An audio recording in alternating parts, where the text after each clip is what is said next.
महाराष्ट्र की राजनीति से जुड़ी ये बड़ी खबर। एनसीपी के दोनों गुटों के विलय की अटकलें लगाई जा रही हैं। एनसीपी के दोनों गुटों के नेता सीएम फडणवीस से मिले हैं। सीएम फडणवीस के आवास पर उनसे मिलने के लिए पहुंचे जयंत पाटिल।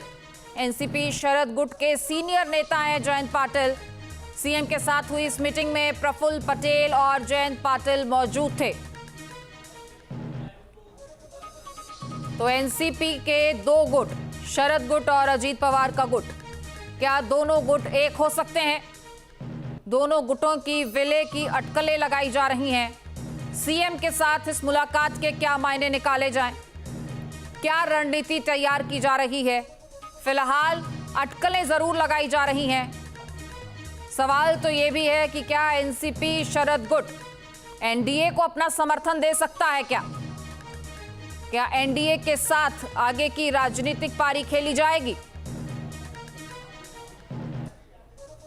तस्वीरें इस वक्त आप देख रहे हैं और हर तस्वीर मुंबई में, महाराष्ट्र में एक बड़े बदलाव की ओर इशारा करती हुई नजर आ रही है। मुंबई में सीएम देवेंद्र फडणवीस के वर्षा पर राष्ट्रवादी कांग्रेस पार्टी एनसीपी के दोनों गुटों के वरिष्ठ नेताओं की बैठक के बाद अब राज्य की राजनीति में नई चर्चाओं ने जोर पकड़ लिया है और इस बैठक के बाद अटकलें लगाई जा रही हैं कि शरद पवार के नेतृत्व वाली राष्ट्रवादी कांग्रेस पार्टी एनडीए को समर्थन दे सकती है।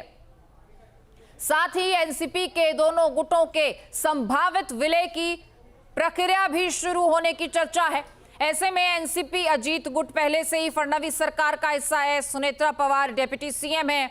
इस बैठक में शरद पवार गुट के प्रदेश अध्यक्ष जयंत पाटिल, अजीत पवार गुट के प्रदेश अध्यक्ष सुनील तटकरे, वरिष्ठ नेता प्रफुल्ल पटेल मौजूद थे। अब मुख्यमंत्री देवेंद्र फडणवीस के साथ एनसीपी के दोनों गुटों के नेताओं की ये बैठक करीब 1.5 घंटे तक, जी हां 1.5 घंटे तक ये बैठक चली है। किन मुद्दों पर चर्चा हुई है? आपस में विलय को लेकर चर्चा हुई है या एनडीए के समर्थन को लेकर चर्चा हुई है? तो एनसीपी शरद गुट एनडीए को समर्थन दे सकता है। अटकलें ये भी लगाई जा रही हैं क्योंकि सीएम फडणवीस और जयंत पाटिल की मुलाकात हुई है। बड़े नेता हैं। जयंत पाटिल के साथ एनसीपी शरद गुट के 6 सांसद बताए जा रहे हैं। तो क्या वो एनडीए को समर्थन देंगे? क्या एनडीए में विलय होने जा रहा है एनसीपी शरद गुट?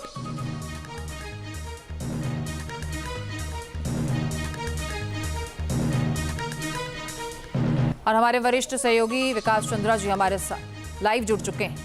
विकास जी, किस तरीके से देखा जाए ये जो लगातार मैराथन बैठकें हो रही हैं, क्या दोनों एनसीपी आपस में मिल सकते हैं या एनडीए को समर्थन दे सकता है शरद गुट?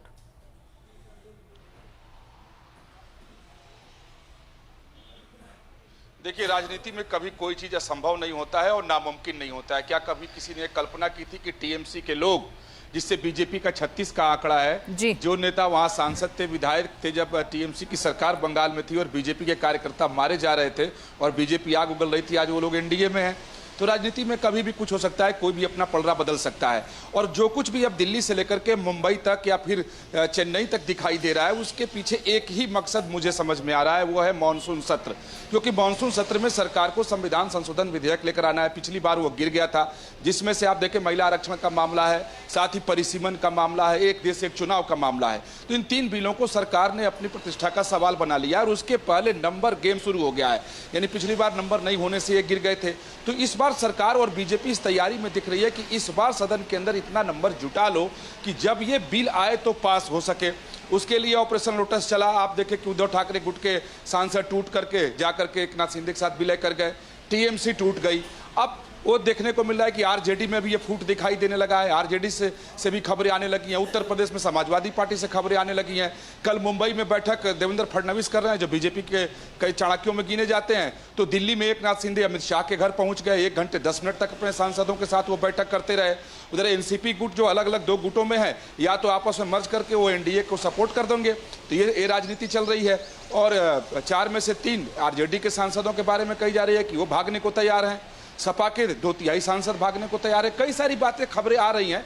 हालांकि इसकी पुष्टि फिलहाल नहीं हो पा रही है, लेकिन हलचल जो है वो साफ तौर पर दिखाई दे रही है। उस हलचल का एक ही मकसद जो मैंने पहले बताया कि मानसून सत्र के पहले नंबर इतना इकट्ठा कर लो कि जब संविधान संशोधन विधेयक सदन के अंदर आए तो इस बार वो सदन में न गिरे।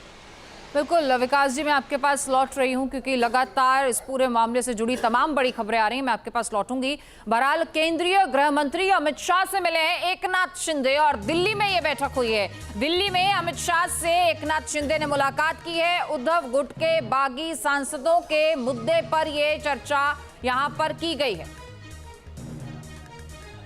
तो उद्धव गुट में जो रार देखी गई, जिस तरीके से फूट पड़ी, एकनाथ शिंदे को उन्होंने समर्थन दिया। अब उन्हीं सांसदों के मुद्दे पर चर्चा यहां पर गृह मंत्री से। सदिच्छा भेंट थी और अमित भाई के साथ हमारे 6 सांसद थे, उनकी बैठक हुई है। सदिच्छा भेंट थी और उनके चुनाव क्षेत्र के विकास कार्यों के बारे में चर्चा। तो विकास कार्यों के बारे में चर्चा की गई है, उन सांसदों के बारे में चर्चा की गई है और विकास जी लगातार हमारे साथ बने हुए हैं, इस मुलाकात पर और ज्यादा प्रकाश डालेंगे। जी सर।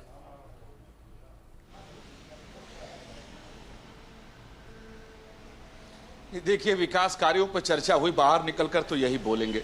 ये तो कतई नहीं बोलेंगे कि गए थे कि आगे की राजनीति पर, रणनीति पर क्या होगी, एनसीपी का जो महाराष्ट्र में भविष्य है वो कैसा होगा, ये तो वो बता नहीं सकते। लेकिन आप देखें कि बंबई में बैठक हो रही है और दिल्ली में भी बैठक हो रही है और इन बैठकों के अपने अपने मायने और मतलब हैं और बिना मायने के राजनीति में कोई बैठक नहीं होती है। आप देखें कि सरकार काफ़ी इस बात को लेकर के तैयारी में है और बीजेपी के तमाम रणनीतिकार लगे हैं कि जितने भी क्षेत्रीय दल हैं, अलग अलग नेताओं की ड्यूटी लगा दी गई है कि किस क्षेत्रीय दल के किस नेता से बीजेपी का कौन सा वरिष्ठ नेता बात करेगा और किस लाइन पे बात करेगा और बीजेपी क्या चाहती है। बहुत सारे जो जानकारी मेरे पास है कि दल के लोग इस बात के लिए सहमत हो गए हैं कि जो संविधान संशोधन विधेयक सदन में आएगा तो कम से कम उसका वो समर्थन कर दे। आगे आने वाली अगर उनके जो एजेंडे और मुद्दे होंगे उस पर सरकार सहमत हो जाएगी सदन के अंदर, या तो उस पर चर्चा करा लेगी या फिर अगर उनकी मांग जेपीसी भेजने की होगी तो जेपीसी में उसे भेज दी जाएगी या अन्य जो राजनीतिक में अंदर खाने की जो मांगे होती हैं उसको मान ली जाएंगी। तो कई दलों के साथ बीजेपी के और सरकार के वरिष्ठ जो लोग हैं वो लोग संपर्क साधे हुए हैं और कल एकनाथ शिंदे यहाँ बैठे। हालांकि ठीक बात है कि जब से उन लोगों का मर्जर हुआ तब से अमित शाह से उनकी मुलाकात नहीं हुई थी, तो एक पॉइंट हम ये मान सकते हैं कि शुभेच्छा की बैठक थी। लेकिन आगे की रणनीति क्या होगी, आगे की राजनीति क्या होगी, क्योंकि महाराष्ट्र में अभी भी एनसीपी का 2 धड़ा है, उसके पास एमएलए भी है और एमपी भी है, तो उस सबको लेकर के भी चर्चा इसमें निश्चित तौर पर हुई होगी। आपके मोबाइल पर तुरंत आएगी ब्रेकिंग न्यूज, स्क्रीन पर सबसे पहले दिखेगी बड़ी खबर, देश दुनिया की हर खबर एक जगह। अब आपके मोबाइल पर तुरंत फटाफट इंस्टॉल कीजिए न्यूज नेशन ऐप और रखिए खुद को अपडेट।